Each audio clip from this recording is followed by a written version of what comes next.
There's a photo on a laptop. It's blurry, the way webcam stills always are. Slightly washed out by the low resolution these webcams are typically capable of, but you can see enough.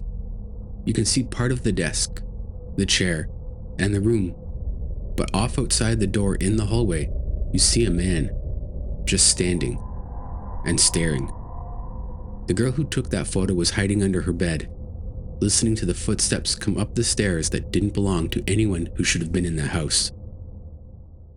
Cassie was 15 years old and lived with her parents and younger brother in a suburban split level outside Calgary, Alberta. The kind of neighborhood with basketball hoops in the driveways and where everybody knows which houses have dogs. Her parents both worked. Her brother was in grade 5, and on a Thursday afternoon in early March, she came home from school to an empty house with about 2 hours to kill before anyone else got back. This was not unusual. She'd been doing it since 8th grade. She was responsible. Her parents trusted her, and the house had a deadbolt that she always locked behind her as she did today. She was almost certain of it. She went upstairs to her room, dropped her backpack, and settled in at her desk with her laptop and a bag of chips. The laptop was set up to take automatic webcam snapshots every few minutes, a feature she'd turned on months ago as a kind of security measure after a friend's computer had been stolen. She'd mostly forgotten about it. It ran quietly in the background, filing time-stamped images into a folder she never opened. She put on a show and didn't really think about it. An hour into her afternoon, she heard something downstairs. A single sound, specific enough to register but ambiguous enough to explain away. A creak, the kind of houses typically make, the kind she'd been hearing her whole life. She turned down the volume on her laptop and listened. The house was quiet, and so she turned it back up. And 5 minutes later, she heard it again. But this time, it was movement. Not a settling creak, but footsteps. Slow, deliberate, on the hardwood of the main floor below her. She told herself it was her brother. He sometimes got dropped off early from a friend's house. She almost called out his name, but something stopped her. It was some kind of instinct that aroused from the part of the brain that exists solely to say, wait.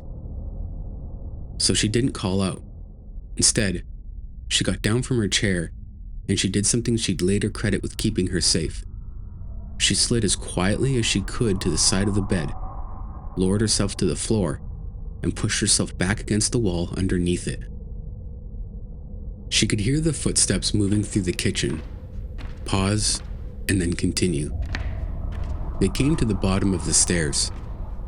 Cassie then pressed herself flat against the baseboard, her face turned toward the door, her heart pounding so stressfully that she could feel it in her teeth. The footsteps on the stairs were slow, exploratory. Not the sound of someone who owned those stairs, not the rhythm of her brother or her parents or anyone she knew. They reached the top and paused in the hallway. Then, after a long moment that Cassie has said felt like several minutes, but was probably closer to a few seconds, they turned and went back down. She heard movement in the main floor rooms for another few minutes, then eventually, there was nothing. So she stayed under the bed until she heard her mother's car in the driveway. Her parents called the police. Officers came and walked through the house and checked windows and doors. The back door to the yard had been unlocked from the outside. It was a sliding door with a thumb latch that had a known tendency to stick rather than fully secure. It seems someone had known that, or found it and simply tried it and got lucky. There was no one in the house, and there was no sign of forced entry, and nothing taken that was obvious to them at that time. The officer who took the report told them to get better locks and make sure all entry points were secured before leaving the house. He said incidents like this were often opportunistic. Someone who saw an empty-looking house and just tried the door. That would have been the end of it. A frightening afternoon with a mundane explanation and a police report no one followed up on. Except that the next morning, Cassie opened her laptop and checked the footage. She'd forgotten entirely about the webcam software, but when she opened the machine, there was a notification waiting for her. a folder of auto-captured stills from the previous afternoon, flagged because the image count was higher than usual. Her software was set to auto-capture every 3 minutes. The captures from that afternoon ran normally until about 4:15. And then, in the 4:18 capture, there was a man in her house. He could just barely be seen through the door and in the hallway where he stood before going back down the stairs. He appeared to have been looking at her laptop screen directly at where the camera was.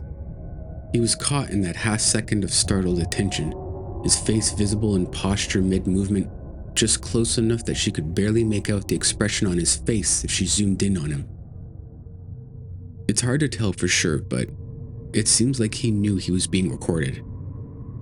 He had been so close to where Cassie sat every single day after school, and he'd been there while she was underneath the bed, listening to whatever it was he was doing. Cassie printed the photo and her parents gave it to the police. This was enough to reopen the investigation. Whether the man in the image was ever identified is something she's never made entirely public, and for obvious reason. Her privacy here deserves respect. What she has said, in the time since, is that the neighborhood changed after that. There's more lights, more people who go around their property, double, triple checking locks and further investigating everything before assuming a sound was just the house. Her family replaced every lock in their home within the week. They had the sliding door replaced with a steel frame unit that couldn't be lifted or pried. They got a dog. They got a proper security system, cameras, motion sensors, the kind that send alerts to your phone. But here's the detail that Cassie always comes back to when she talks about it. The detail that she says makes it different from just a break-in story. The man in the photo wasn't rushing to escape. He was never startled into a desperate frenzy. He walked around and then stood still at the top of their stairs like someone taking their time.